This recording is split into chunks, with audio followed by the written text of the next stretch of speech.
welcome back to this week's Let's Talk Aging. My name is Molly Wisniewski of the Upside to Aging, and this week I'm speaking with Executive Director of the Scandinavian Charitable Society of Greater Boston and author of Unlimited Options for Aging and Creating Unlimited Options for Aging, The Path Forward, Joe Carella. Joe, thanks so much for being with us today. Oh, thanks for having me, Molly. Yeah, I'm really looking forward to our conversation. So to get us started, could you tell us how you got into the field and a bit about your background? Sure. Molly, if I could ask your permission, I'd love to end where it began. Okay. I'd like to get right into I would like to start from the end, which is a unique thing, and I've never done this before, but let's try that if we can. Is that okay? Of course, yeah, definitely. Oh, thank you for that. We'll have fun. We will. We definitely will. Can you tell us about the Scandinavian Living Center? Sure. The Scandinavian Living Center is a traditional assisted living standalone. It has 40 apartments. We have over 2,000 visitors that come through the front door, not counting family and friends of the residents. Why does that happen? We have over 40 organizations that utilize the Scandinavian Living Center as a headquarters, a gathering place, or a hub. Why does that happen? How can that happen in the small assisted living? In fact, the city of Newton, where we're located, is looking at elder care or elder housing differently because of the Scandinavian Living Center. How did that happen? To understand that, we brought community-centered living, the philosophy, which I'll get into in a second, to the Scandinavian Living Center. We built it based on the idea that we were going to bring community here. But you have to look at the industry. You and I, before we look at the industry, let's look at something that you and I believe in. Everybody believes in this. We believe that a healthy neighborhood, healthy community has all ages. A vibrant neighborhood. The neighborhood I grew up had all ages. We also know that we all have gifts and talents that we can give to each other.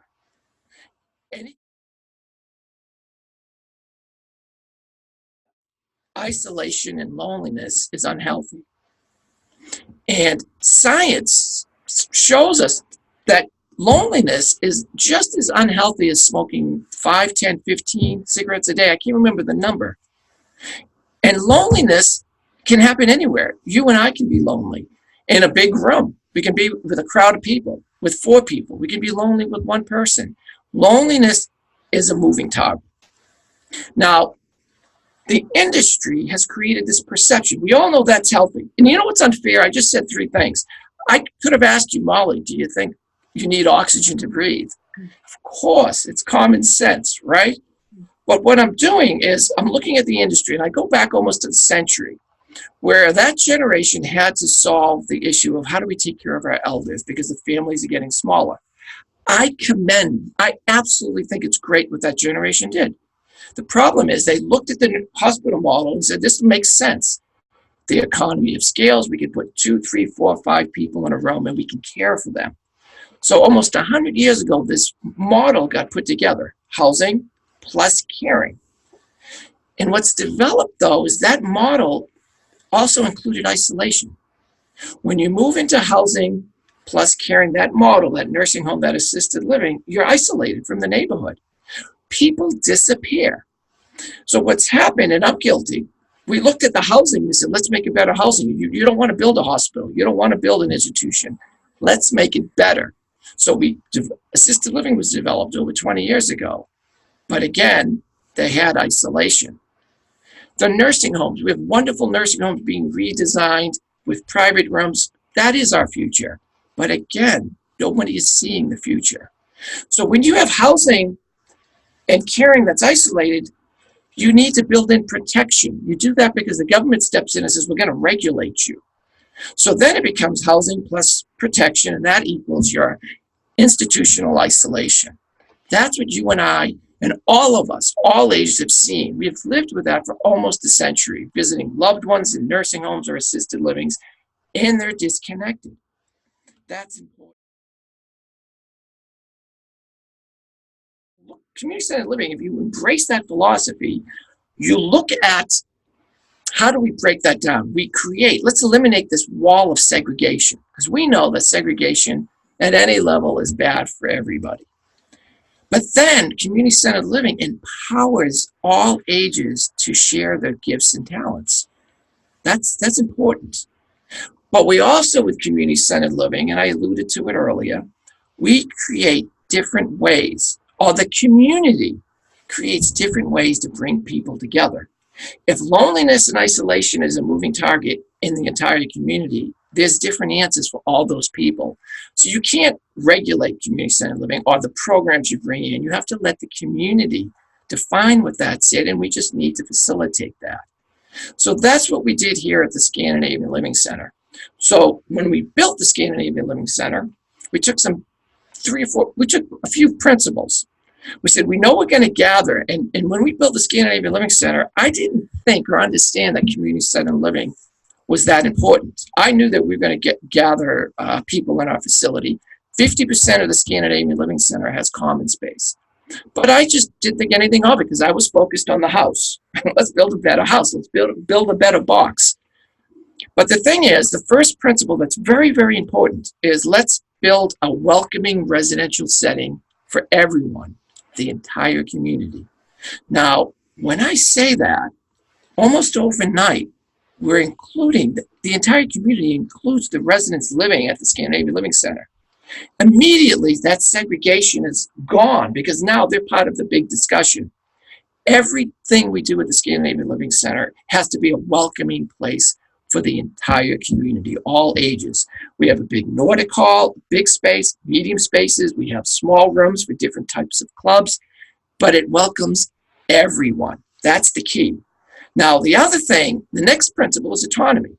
It's a buzzword today. Oh, you have permission to take responsibility for your decisions.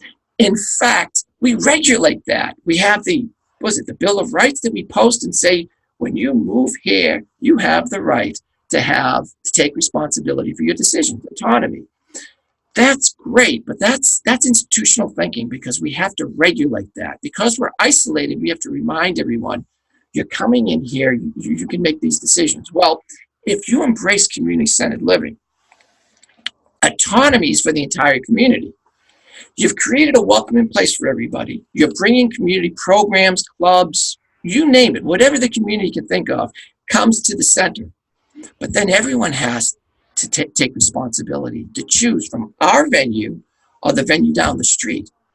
And guess who's involved in that? The residents living at the center. They're no different than their neighbors across the street. Everyone has to make that decision. It empowers them. Autonomy is not a regulated thing. It's something you and I live with our entire life. We go through life. We make good decisions. We make bad decisions. We learn from them.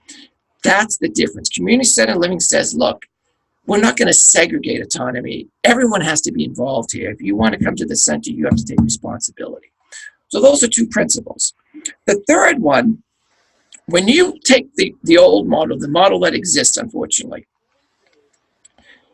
housing plus protection, it's isolated. And usually when you come into a place, we have all these programs to keep you busy, try to find out what your interests are.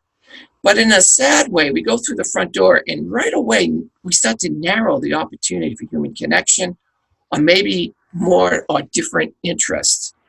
But when you embrace community-centered living for the entire community, then everyone has an opportunity to try different things, just like you and I, who are walking in our journey in life, meeting people, trying something different, changing our lifestyle.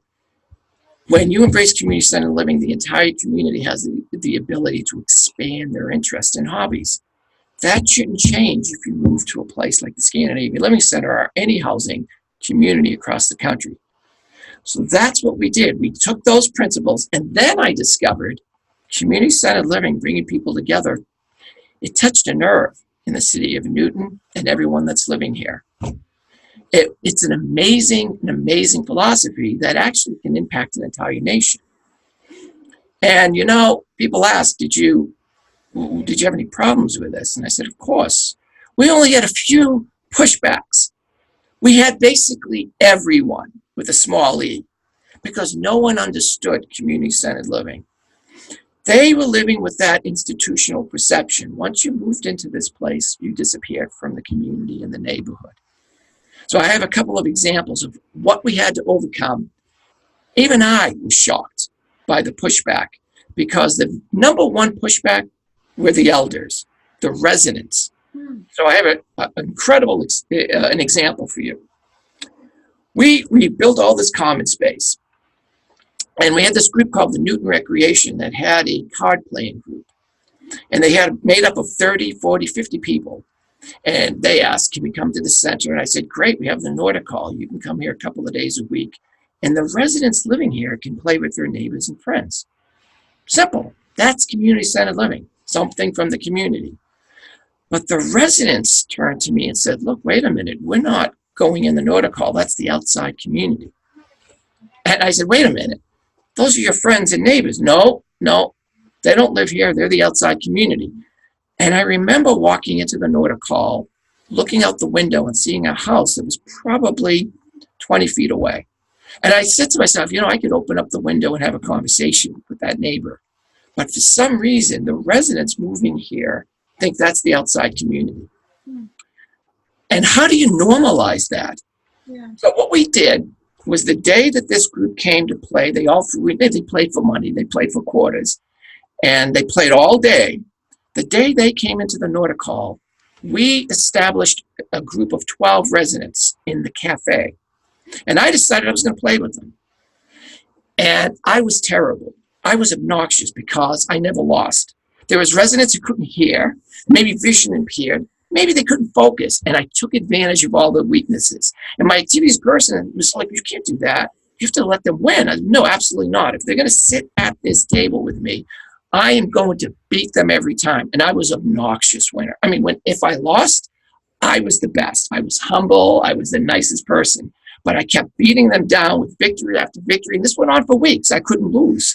So finally they said, let's put the quarters on the table. Let's play for money. And my activities person said, well, wait a minute. You can't take their money. If I win, I'm not taking their money. And I said, well, wait a minute. If they're going to play with you, you're not going to disrespect them. They're normal people. Right. They want to put money on the table. I'm taking their money if I win. Right. Not if I win, when I win. Something happened. The people who couldn't see had laser vision. The people who had a hard time with hearing could hear the needles drop on the floor, and forget about the people who weren't focusing. They were paying attention. Right. First day we started playing for money, I lost my shirt. I never won again. But what happened, in a sense, they were normalized again, because within a week or two, they were in the Nordic Hall playing with their neighbors and friends. They had to be reminded that nothing had changed because they moved to the Scandinavian Living Center. That was like a learning curve for me. Yeah.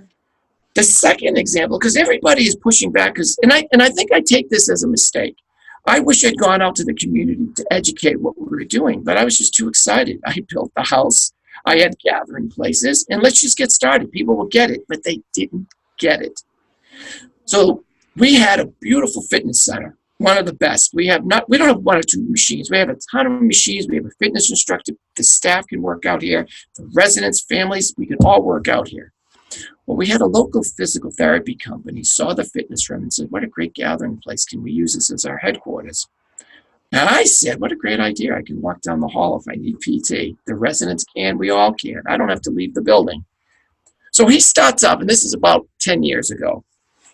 And in the beginning, there was, let's say, two mothers. One mother came in with her teenager and saw that outpatient physical therapy was in an assisted living.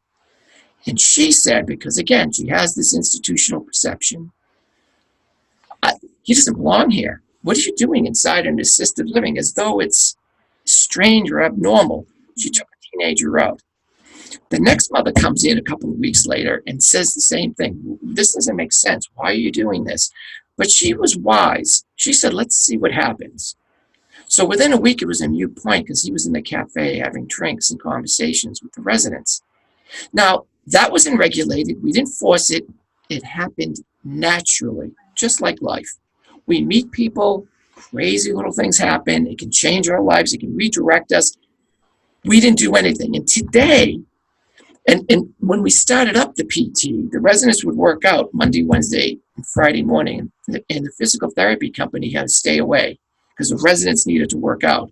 Today, they're there Monday through Friday, morning and afternoon. And he tells me that his clients, when they see the residents working out on the machines, 70, 80, 90 years old, they get inspired. It's easy to be lazy when the therapist says you got to do this exercise and you roll your eyes, but then you see someone doing it who's 90 working out on a machine. And in a sense, the residents, the elders, the older adults living here are impacting the younger generation. That's a connection you can't predict. I think a lot of the reasons why nursing homes are siloed is because there's this idea that it's a certain aspect of your life that once you reach there, that's when you go in. But really, aging is so fluid, and it happens. We're doing it right now. So Yeah. you just, there's no one point or right entry point for this type of living. It's all around you. I love that. I think that's really important. You know what's interesting? The executive director of the Newton at Home said to me several weeks ago, "Do you know the members are not afraid to come here? Because that's what happens. You're afraid to even touch an assisted living or a nursing home, but they love to gather here. Right. I mean, they have all these clubs. They've decided to come here. They have a Spanish club here. I mean, we have a Norwegian club, but they brought in the Spanish club. And they had a knitting club, which everyone has. And my mother, when she lived here, we used to go and knit with them. But the difference is they used to knit because it was a craft. My mother used to knit clothes. She'd be knitting with them, falling asleep, and continue knitting better than all of them. But it was wonderful to see that connection. It never would have happened if they didn't gather, if we didn't give them the opportunity to come together. Yeah. We have another group, the Scandinavian Cultural Center. And if I can just share this one story. I have a ton of them. They're wonderful. We knew we were going to have a cultural center here. We wanted to share the best of Scandinavia with the greater Boston, New England area. It was a great idea. It's like having a little Scandinavian village here in Newton, Massachusetts. And when I was hiring the cultural director, she asked me, "So what kind of programs do the residents like?" I said, no, don't think about the residents. I want you to forget about the residents. That's not your concern. I want you to focus, and you know where I'm going with this, on the entire community. I need you to bring the best of the best to Boston and New England. Show the people the wonderful stuff that comes out of Scandinavia. Now, of course, what I didn't tell her is that the residents are part of that community. And in a sense, she's concerned. Let's protect these people as though they've never seen anything that they've actually seen more. Right. What's that thing? We love our elders because they've made more mistakes than us. They know. So she was free to create unlimited programming for the entire community. And what has happened is I've come to a program as the audience. My wife would say, "Why do you go to a cultural center thing? It's like going to work." I said, no, trust me. When I go, I'm just blending in. I'm part of the audience. She came with me and she says, "I get it. I get what you're saying." It was wonderful. I was experiencing something as though I went into New York or Boston, but I was experiencing it under the roofs of the Scandinavian Living Center. And I have seen things that this is amazing. I've seen two neighbors who haven't seen each other in over 20 years in their neighborhood connect at the cultural center event, make plans to have coffee. And think about that. Yeah. They connected inside an assisted living. So we now become a gathering venue, but we start to connect the entire community. That's amazing. And I think this has just recently happened, if I can share this one with you. I went into Boston with my wife. I said, "Let's have some fun a couple of nights in Boston." I left my car here, and we got a ride into Boston, and then we came back on a Saturday. And as I'm walking up the front entrance, I saw children playing on the lawn, and I saw these couples on the cafe, on the patio, which is connected to the cafe. And I just thought, well, they're not here to visit anyone. They're actually here to hang out. They came to an assisted living to hang out. And that's the beauty of community-centered living. The most successful thing, people think, "Oh, what a great marketing thing." It benefits It benefits, of course, marketing because people get to know you. Yeah. Benefits fundraising, of course. But the most important thing, if you're going to have successful community-centered living, is when someone comes to your place and has no idea that you're in assisted living or nursing home. Mm-hmm. In a sense, it's almost none of their business. The most important thing we're doing is bringing people together. Right. I've had parents of children say, how many times have you heard this said about an assisted living or a nursing home? What a cool place. Yeah, no, that doesn't happen very often. No, we're changing the way people are perceiving elder housing. Mm-hmm. Someone said to me, you're creating a new normal. Yeah. And I'd like to say, well, we're kind of bringing back normal. Yeah. And change does not happen until you see it. And we're exposing people. The best gift you can give is exposing people who don't understand things. Instead of having a false perception, they redevelop well, this is normal. And Right. that's the benefit of community-centered living. It's very accessible. It sounds very accessible to the community, to the people that are living there. And you're right. I mean, not only for the people that are living there, that kind of have this validation of choice, that I chose to live here and this is my community and this is our community. But it also breaks that narrative of, oh, you're going off to somewhere else because you need you need assistance in living.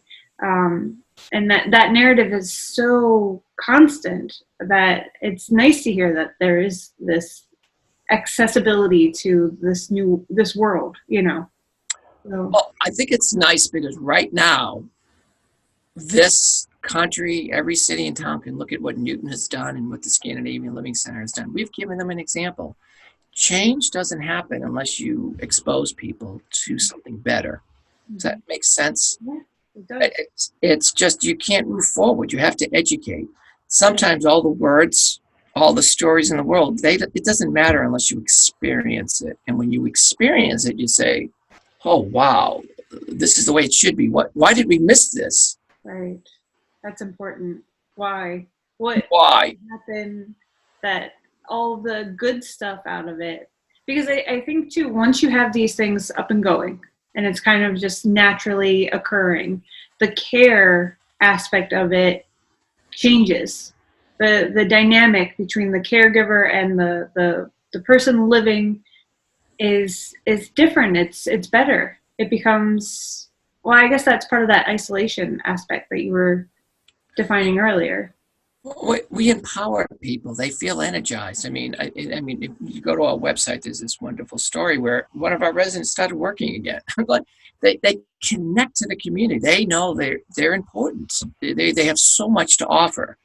I mean, and here's the thing: it's not up to an organization or a developer to come in with this idea. The cities and towns, all of them, they need to really understand what their gathering needs are. And this is where I understood. I could see the community getting what we were doing. We had a developer that came in, and I have to circle back to where the responsibility of the city and town is. And all of a sudden, the neighbors and the politicians were peppering them with questions. Are you going to have common space? Are you going to have a place for us to gather?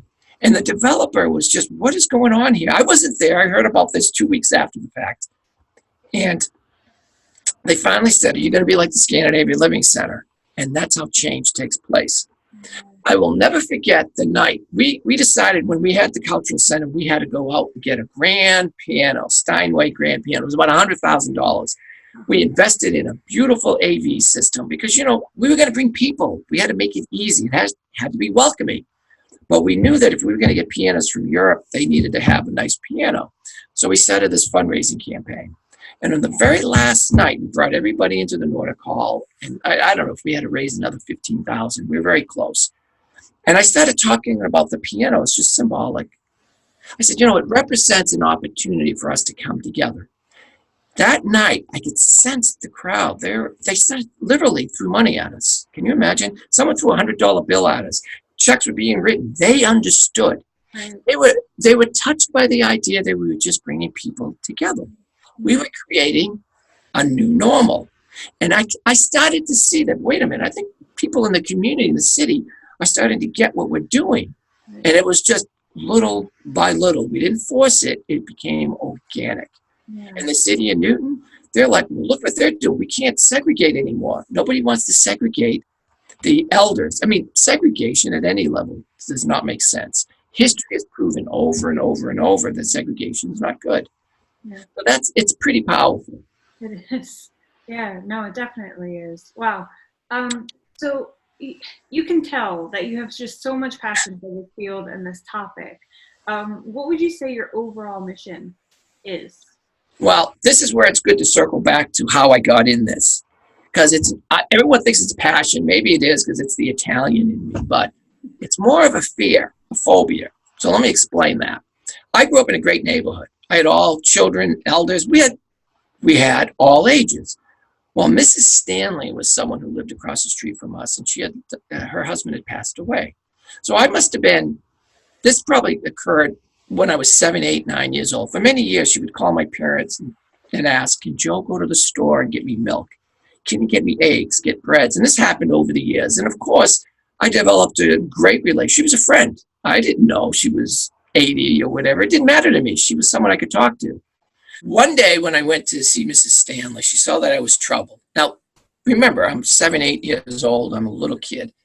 And she goes, "Joe, what's the matter?" And I said, "Well, Mrs. Stanley, my brothers and sisters, they're smarter than me. They're faster than me. They're stronger than, I mean, the silly things you have at that age.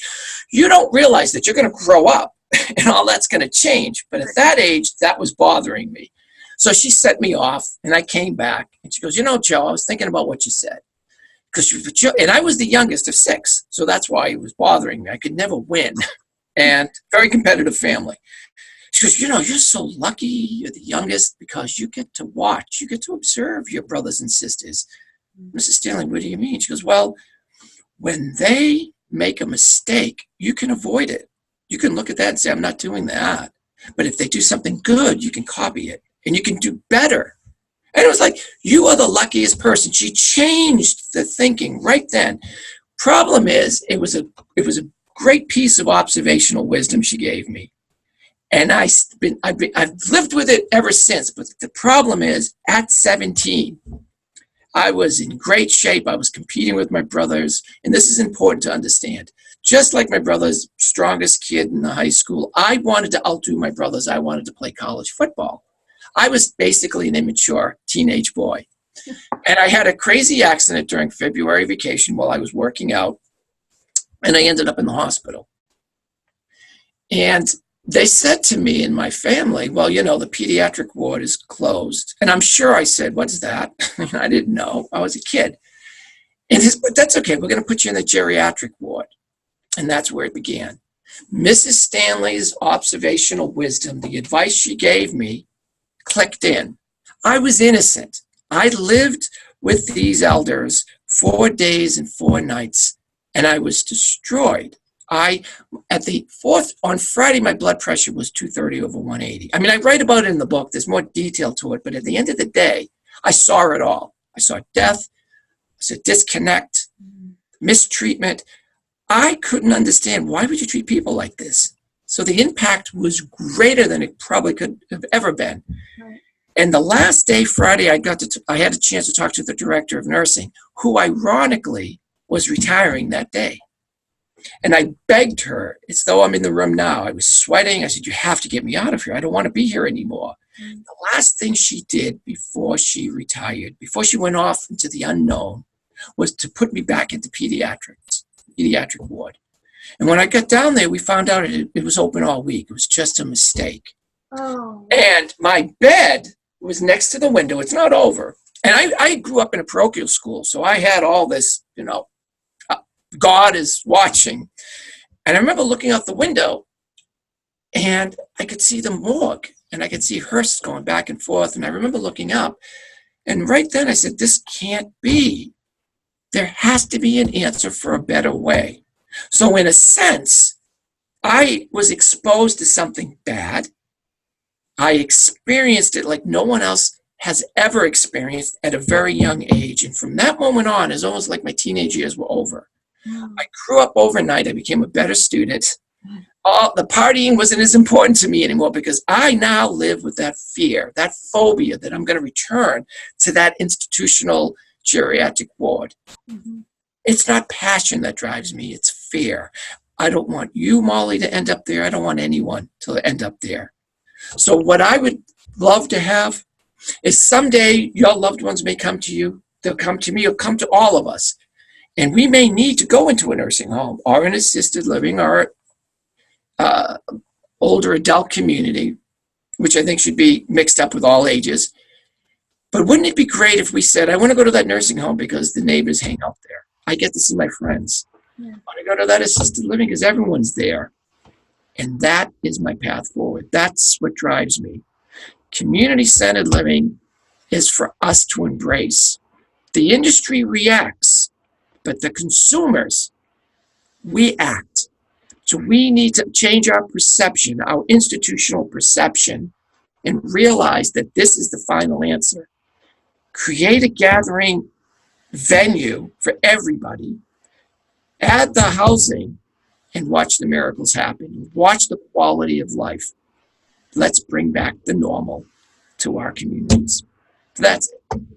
That's wonderful. Wow. Well, thank you. And thank you so much for the work that you're doing. I think um, you're right. It is important, and you're creating a narrative that needs to be more widely dispersed. So I really appreciate your time today, and you sharing your journey, which has been quite a journey. I mean, to start off with such a negative experience, and then to turn it into all of this is quite inspiring. So I really appreciate it. Um, Well, so thank you. yeah, I'm going to be sharing the links to the Scandinavian Living Center so people that are interested can learn more about it. Um, and I'll be providing those in the description below. So Joe, thank you so much. Well, Molly, I hope you come and visit. It'll be fun to see you. And thank you for the opportunity to share common sense. Definitely.